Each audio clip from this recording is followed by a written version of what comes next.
الحمد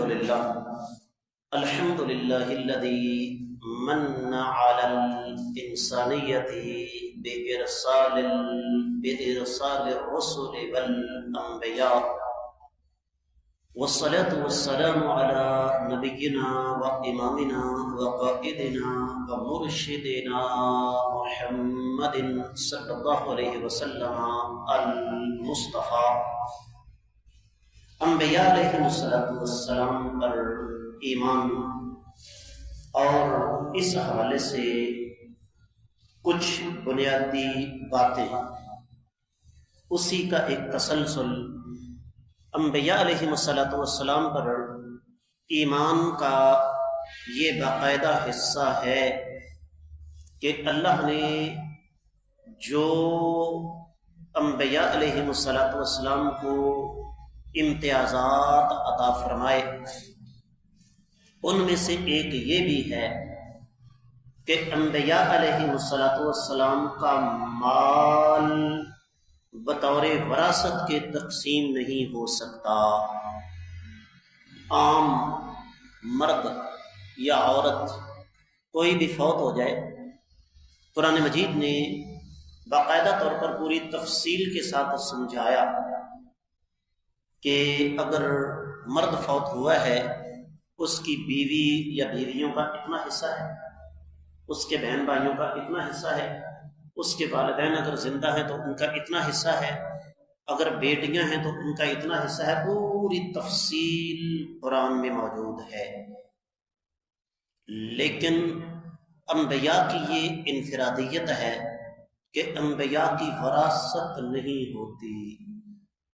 وراثت ہوتی ہے انبیاء کی، لیکن ایسی وراثت جس کا مقابلہ کائنات کا کوئی خزانہ بھی نہیں کر سکتا، اور وہ وراثت علم کی ہے۔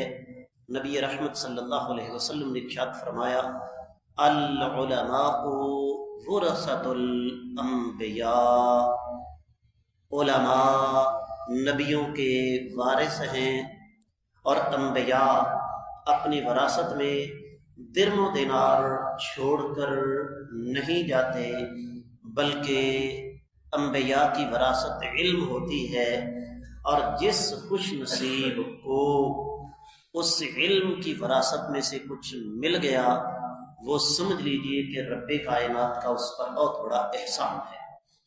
اب دلیل کیا ہے، ثبوت کیا ہے؟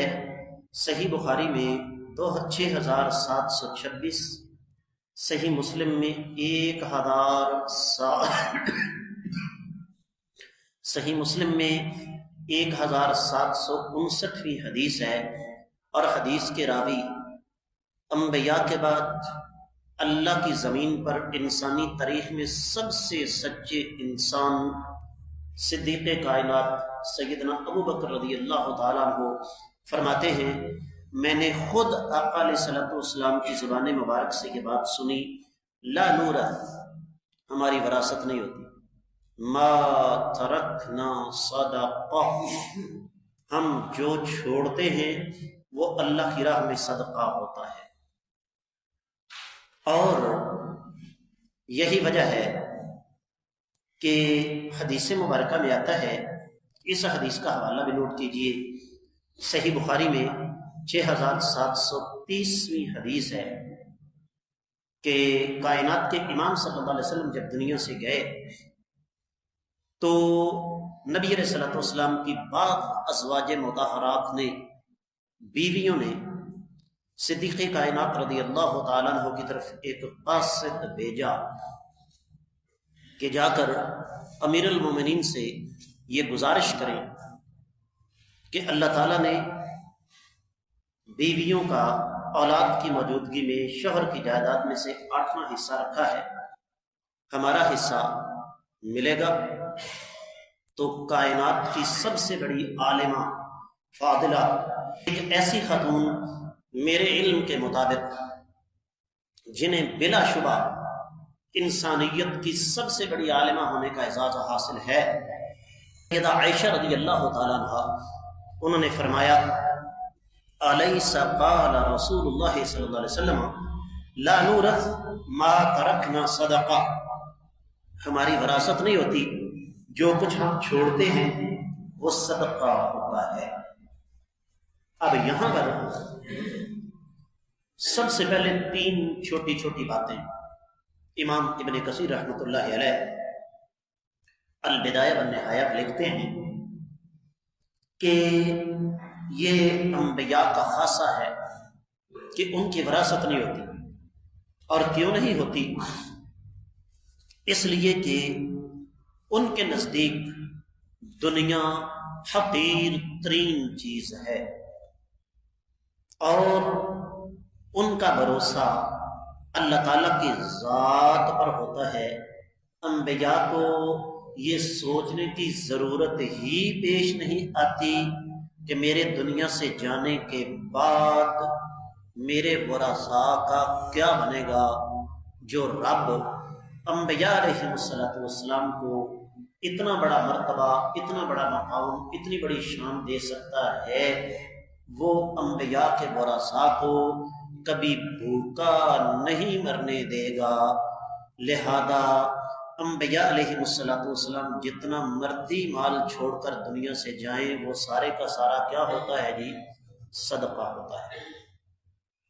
یہ تو بات تھی امام ابن کثیر رحمۃ اللہ علیہ کی۔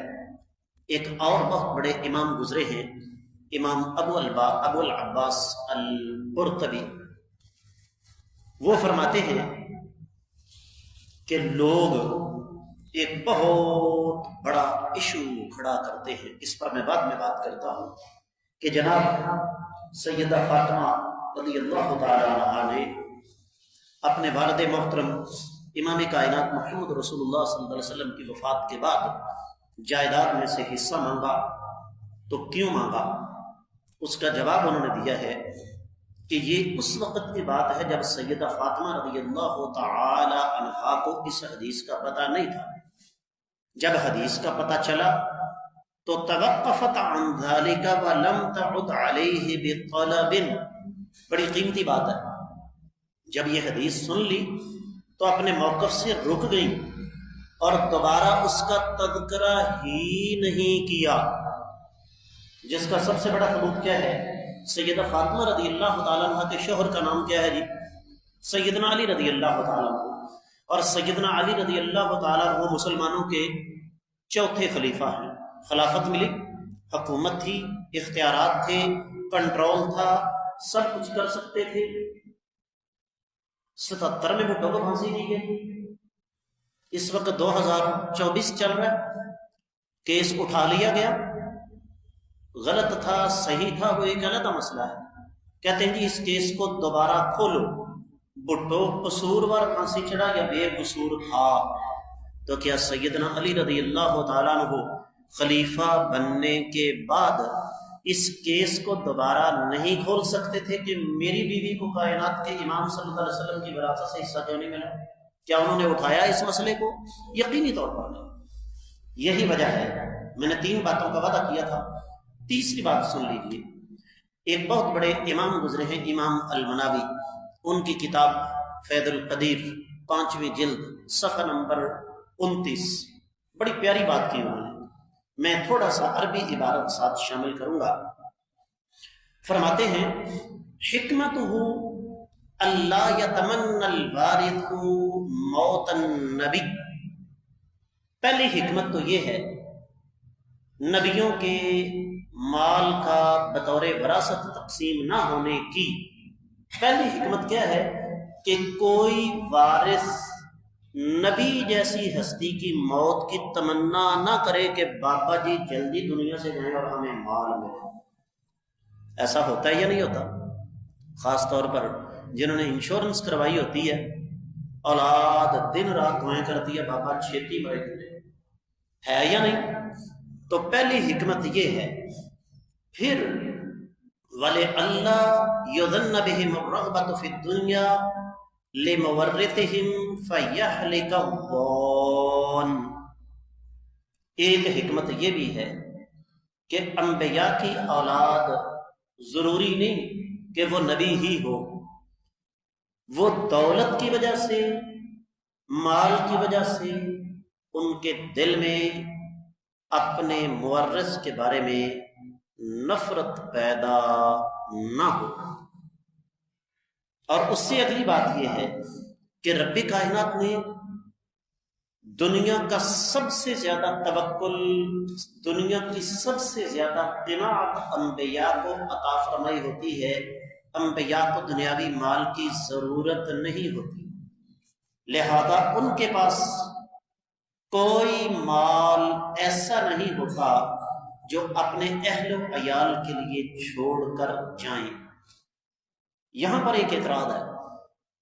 قرآن کہتا ہے وَوَارِثَ سلیمان داود، سیدنا سلیمان علیہ السلام سیدنا داود علیہ السلام کے وارث بنے۔ اس سے مراد علم کی وراثت ہے۔ سیدنا زکریا علیہ السلام نے فرمایا یارثنی، یا اللہ عمر 100 سال سے زیادہ ہو گئی ہے، بیوی کی عمر بھی 99 سال ہے، تیرے خزانے تو خالی نہیں، مجھے ایک بیٹا عطا فرما دے جو میرا وارث بن جائے۔ اس وراثت سے مراد کیا ہے؟ 2 چیزیں، پہلی چیز علم کی وراثت، اور دوسرا جو مال میں نے چھوڑا ہے یا اللہ آپ جانتے ہیں میں دن رات اسے آپ کی راہ میں خرچ کرتا ہوں، میرا بیٹا بھی میرے بعد اس مال کو ایسے ہی خرچ کرتا ہے۔ بات کو اختتام کی طرف لے کر جاتے ہیں۔ سوال یہ ہے کہ آخر اس مسئلے کو اتنا اٹھایا کیوں جاتا ہے؟ میں آپ کو سمجھاتا ہوں، 2 چیزیں ذہن میں رکھیں۔ سب سے پہلی چیز تو یہ کہ صحابہ اکرام کے خلاف جب بھی کوئی بات آئے تو بات کرنے والے 2 قسم کے لوگ ہوں گے، یا تو غیر مسلم یا اسلام کے اندر بیٹھے ہوئے اسلام دشمن۔ ایک سوال ہے، میرے والد صاحب کو دنیا سے گئے 24واں سال ہے، دادا جی کو گئے ہوئے 27 سال ہو گئے، پردادا کو ہم نے دیکھا ہی نہیں، نام معلوم ہے، ان کے والد کا ہمیں نام معلوم ہے، پتہ ہی نہیں۔ میں آپ سب، عبدالستار صاحب ہمارے چاچا جی محمد حسین صاحب کتنا عرصہ ہو گیا فوت ہوئے؟ 30 سال ہو گئے۔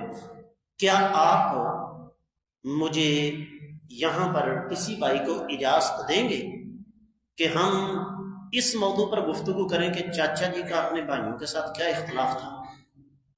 نہیں نا؟ کس لیے؟ آپ کہیں گے کہ وہ دنیا سے جا چکے ہیں، اب ان گڑے مردوں کو اکھاڑنے کا کوئی فائدہ؟ میرا ایک سوال ہے، میرے والد آپ کے والد، میرے دادا آپ کے دادا، ان کی صحابہ اکرام کے مقابلے میں کوئی حیثیت، کوئی اوقات ہے؟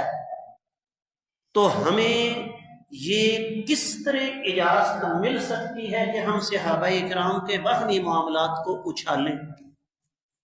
اور پھر میں نے کہا تھا 2 باتیں کروں گا۔ جو بد نصیب صحابہ اکرام کے بارے میں باتیں کرتے ہیں بلکہ تبرہ تک کرتے ہیں، آج تک کبھی آپ نے ان کی زبان سے ابو جہل کے نام، ابو جہل کو گالی سنی؟ ابو لہب جس کو قرآن نے کہا تبت یدا ابی لہب وتب، کبھی اس کے خلاف بکواس سنی؟ کبھی آپ نے عبداللہ بن ابی جو کہ منافقین کا سردار تھا، اسلام کی جڑیں کاٹتا تھا، کبھی اس کے خلاف بات سنی؟